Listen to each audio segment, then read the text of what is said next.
I, 21, female, celebrated my 21st birthday a couple of days ago with my family. I just invited my family and none of my friends because I was hosting this dinner to reveal something very important to everyone. My grandmother had passed away 3 weeks ago, and now it was finally time for me to tell everyone what she told me. I was a little nervous about telling my family what I'd known for so long, and so I decided to rip off the Band-Aid on a day that they couldn't possibly get mad at me. Unfortunately, they did get really upset with me, and that's the whole reason that I'm here at all. 5 years ago, a week after I celebrated my 16th birthday, my grandmother fell really sick. My grandmother and I were close, and I'd actually say that she's the one who actually raised me more than my parents. I used to live with her when I was little because my dad had to travel almost every day for work, and my mother would accompany him. So they'd left me with my grandma, and she's really the one who took care of me. As far as I know, my parents let my grandma take over when I was 3 years old, and they finally came back when I turned 12. So 9 whole years, my grandmother was the one who looked after me while my parents were out in different parts of the country for work. When I was 7 years old, they also had another child. But my grandmother put her foot down and told them that they'd have to take care of my brother themselves. She was getting older, and it was hard enough as it is to look after one child. She couldn't handle another one. So my brother stayed with my parents, and I stayed with my grandmother. We'd all only get together once or twice a month for a couple of days, but even then, I wouldn't feel particularly connected to my parents. I didn't even feel like they were my parents. For me, my grandmother was both my mother and my father. She was my whole world. And if I'm being honest, I did resent my younger brother a bit since my parents had chosen to travel with him and keep him close, but that's not what happened with me. I was a little jealous of him, but then I knew that come what may, my grandma would love me more anyway. We were a family per se, but it always felt like we were divided into 2 units, even after my parents moved back home. It was always my parents and my brother as one unit, and my grandmother and I as another. So obviously, my parents and I, we were never truly able to connect like parents, and their children actually should, because I spent the formative years of my childhood away from them. The same goes for my brother. I was never actually able to see him as my brother and had no sibling protective feelings towards him at all. We grew up very emotionally disconnected, and even after so many years of living together, we're still struggling to truly bond. When I turned 11, my father finally managed to find a better paying job, and so he came back home and moved into my grandma's house so that we could all live together. My grandmother and my father were often at loggerheads, and he sometimes crossed the line while arguing with her. She would often tell me that he wouldn't have had the audacity to be so rude to her had my grandfather been alive. But unfortunately, my grandpa had passed away when I was just 5 years old from a cardiac arrest. This is one of the biggest reasons why our household felt so divided, because I'd obviously always take my grandmother's side when it came to arguments, and my mother and brother would be on my father's side. These arguments were usually either about money or about how to raise my brother and me, where my grandmother and my father had very different ideologies. My father believed that kids are best left alone, and that it's dysfunctional to constantly keep an eye on them, whereas my grandmother believed that kids need to be watched over all the time to keep us out of trouble. And as for the arguments about our finances, they didn't happen because we didn't have enough, but more because we had too much. My father led an extravagant lifestyle, but my grandmother believed that he should be more cautious about spending his money and saving more for our future instead of spending it all on fancy designer clothes for all of us and expensive vacations every few months. My parents believe that my grandmother shouldn't have a say in what my father does with his hard-earned money But honestly, I could see where my grandmother was coming from. Even when it was just us, my grandmother wouldn't spend her money on unnecessary things and had taught me to do the same. That's not to say she was a miser. She'd definitely spoil me once in a while with whatever I asked for, but that's the important part. She'd do it once in a while and not all the time, so that I didn't grow up to be a stereotypical rich brat with no sense of fiscal responsibility. So this was my childhood. Just really freaking complicated.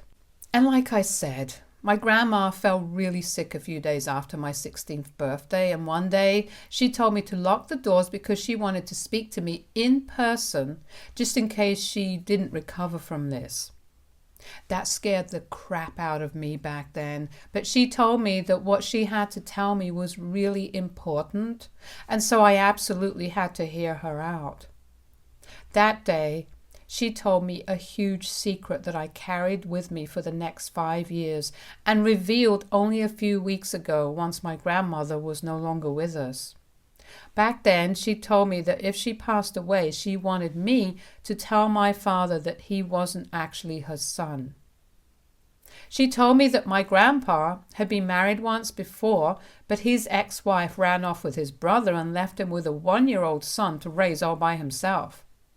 My grandmother happened to be their neighbor, and she'd always been in love with my grandpa anyway, so she decided to get married to him and raise that child as her own. She'd wanted to explain everything to him once he came of age, but was never able to.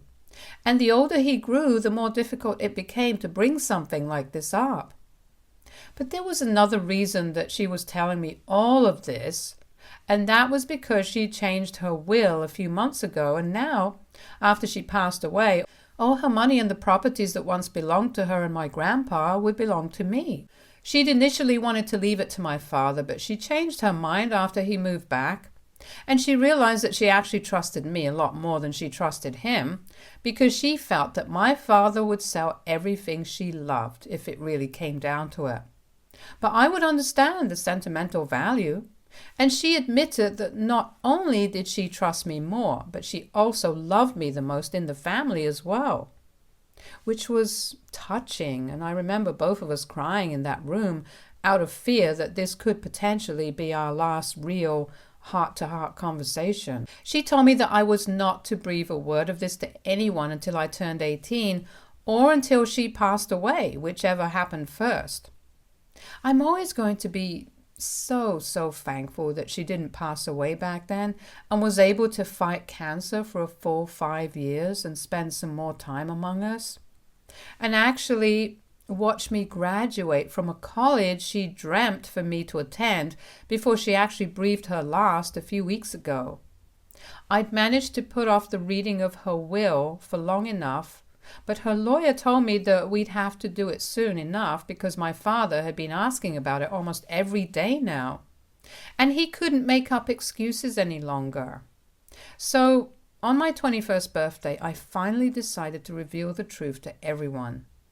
By everyone, I meant my parents, my brother, and my grandaunt, my grandmother's younger sister. My grandaunt lived in Germany, but she'd visit once or twice a year, and my grandmother would be really happy to reunite with her sister whenever that happened. She'd also left her favorite and very expensive diamond necklace to her sister, so I thought that she definitely deserved to be here. She already knew the truth about my father, but she didn't know that my grandmother had left her anything, which is why I'd invited her. And also because I was certain that I'd need someone on my side for emotional support when I finally told my family the truth that I'd known for ages now. So after dinner and drinks were done with, under the pretext of raising a toast to my late grandmother, I decided to use that as a seg to talk about her will. It was really uncomfortable, but I knew that it had to be done and I had to be the one to do it because my grandmother had entrusted this job to me and nobody else. So I powered through my speech and somehow got it out that my dad wasn't actually my grandmother's real son and that she'd left everything to me instead of him because. She's told me to pass on this message after she was no longer with us because she believed that my father deserved to know the truth. She'd also told me the address and contact information of my dad's birth mother, and I also passed that on, just in case he wanted to get in touch with her. But my father didn't seem as interested in his parents as he was in the inheritance. He ignored that bit altogether, and the first question he asked me after I was done talking was whether I was going to split the inheritance or not. Before I could even reply to that, he said that he already knew that the house that my grandmother had left to me would obviously belong to him now, and even told me to talk to the lawyer and get the paperwork done as soon as possible. That rubbed me the wrong way because I just told him that my grandma had left everything to me, including all her property, the house I grew up in, and her old house, the one she'd inherited from her parents. I reminded him that it actually belonged to me now, and he, very arrogantly, told me that I'd obviously be transferring it to him instead because he had more of a right on that house than I did since he'd grown up in that house. I argued with him, saying that even though I'd grown up in that house and unlike him, I was still living here, whereas he'd moved out once I started college into a better house with a more upmarket address so that he could impress all his friends and colleagues. He'd abandoned my grandmother. I hadn't. I told him that while I was willing to consider splitting the money from the inheritance, the house was non-negotiable. My father and I then got into a really heated argument over it, and eventually even my mother joined in, and my grand aunt had to intervene to stop things from going even more out of hand than they already had. My parents believed that I should not only split the money with them, but I should also transfer the house my dad grew up in for sentimental reasons, as if I don't have the same reasons to want this house. And I've been living here ever since I was a child, so I want to continue living here. Whereas they already have another house, so it's not like they'll be homeless if they don't get this house. My dad even tried to manipulate me emotionally by saying that he just found out that the woman he'd believed was his mother all this while wasn't actually his mother, so just to compensate for the shock of it all, and because I'd kept this a secret from them for so many years, I owed them this house. I don't think that's fair at all, and I told them that whatever happens, I'm not giving up the house. So my parents then proceeded to call me a selfish brat and told me that they'd take me to court and make sure that they got everything they deserved, and I ended up with nothing before they left. My grand aunt was very disturbed, and so was I. So she spent the night and comforted me while I cried. I'd already lost a woman who meant the world to me, and now I was about to lose either the rest of my family or I'd have to lose the place I'd called home for my entire life. It felt really unfair that my father was asking me to give up something that meant so much to me, but nothing more than just another building to him. And I know that's what it really is. He doesn't actually care about this place the way I do, because when he announced his decision to move out, he'd actually said that this house was nice, but he'd found a better and more fitting place to live in, and even wanted my grandmother to sell this house so we could all move. She'd put her foot down and said that while he was free to do whatever he wants to, she wasn't going to leave. That led to another defining fight, which ended with my parents and brother moving out, and my grandmother and I choosing to stay back. We did meet after that as well, but whenever they'd visit us or we'd visit them, it felt weird and strained. It was more out of obligation than anything else, to be honest, so I really don't think there's anything unfair about me wanting to keep the house for myself. I'm still willing to negotiate and give my father half of the inheritance money since that's what he really wants, but I'm not ready to give up the house. AITA for not wanting to give up the house I inherited from my grandmother? Update 1. Hi everyone. It's been a few days since I posted here, and my father and I still can't agree on what to do about the inheritance. But before I start talking about what happened during these past few days, I just want to thank everyone who took the time to offer me advice and for their kind words.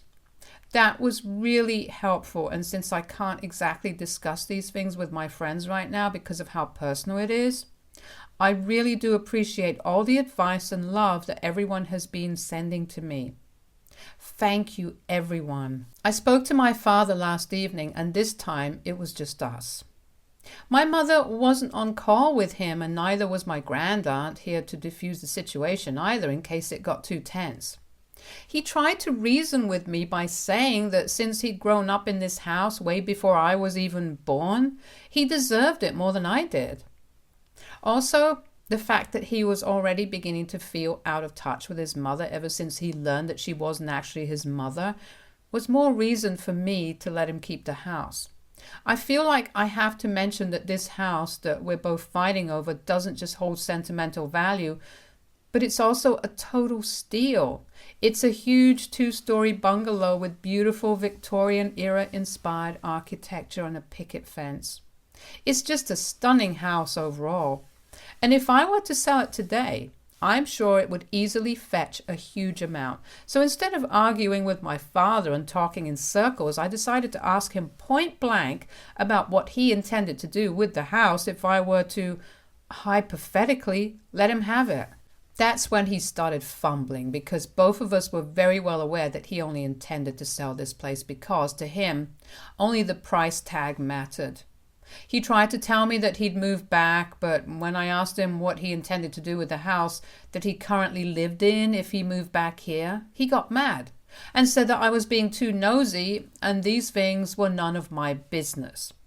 I knew for a fact that his irritation at me questioning him was because he knew that I wasn't going to give the house up.